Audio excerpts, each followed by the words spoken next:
আসসালামু আলাইকুম বন্ধুরা। এটা আমাদেরই গল্প নাটকের শেষ কি তবে এক অভিশপ্ত পরিণতির দিকে যাচ্ছে? পৈতৃক ভিটার দলিল কি ফাহাদের জীবনে সুখের বদলে সারা জীবনের কান্না নিয়ে এলো?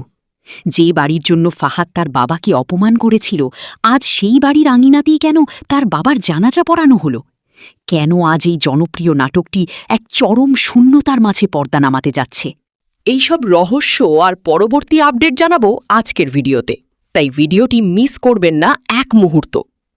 আজকের পর্বে আমরা এক অন্য ফাহাদকে দেখলাম, যে ফাহাদ এতদিন টাকার নেশায় মত্ত ছিল, আজ সেই ফাহাদই তার বাবার নিথর পায়ের কাছে পড়ে ক্ষমা চাইছে। কিন্তু সময় কি আর সেই সুযোগ দেয়? মায়ের সেই ঘৃণা ভরা চাহনি আর দানব ডাক কি ফাহাদকে সারা জীবন তাড়া করে বেড়াবে? গুলজার সাহেবের দাফন সম্পন্ন হওয়ার মাধ্যমে এই নাটকের এক বিশাল অধ্যায় আজ শেষ হয়ে গেল। অডিয়েন্স এখন অধীর আগ্রহে অপেক্ষা করছে আগামী শেষ কয়েকটি পর্বে ফাহাদ কিভাবে নিজেকে এই পরিবারে ফিরে পাওয়ার যোগ্য প্রমাণ করবে। বন্ধুরা, নাটকটি খুব দ্রুতই এর শেষ সীমানায় পৌঁছে গেছে। খুব শীঘ্রই আমরা দেখতে পাব এই গল্পের চূড়ান্ত পরিণতি।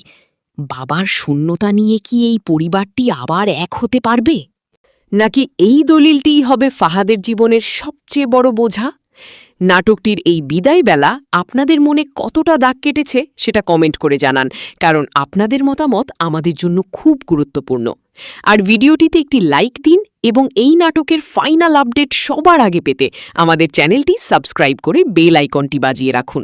দেখা হবে নতুন কোনো ভিডিওতে। আল্লাহ হাফেজ।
টিকটক বানাই দে বললো তুল এটা আবার কোন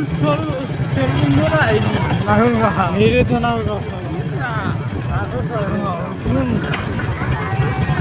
আই রেডি